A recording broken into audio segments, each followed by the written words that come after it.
एही पार गंगा मैया ओही पर जमुनमा, बिचही में बहे निर्मल पानी, शंकर दानी असन खसाई। गंगा स्नान चलली गौरी कुमारी, जोगिया रखल बिल माई, शंकर दानी असन खसाई।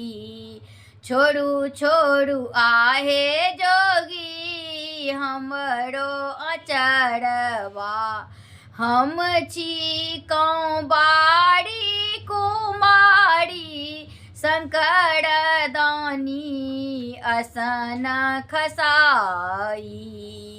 हम नहीं छोड़ब गौरी अहूँ के अचरवा, अहीं संग करब बियाह, शंकर दानी असन खसाई। बाटरे बटोहिया की तोहे मोरा भैया, नेने जाहू हमरो संवाद, शंकर दानी असन खसाई। हमरो बाबाजी के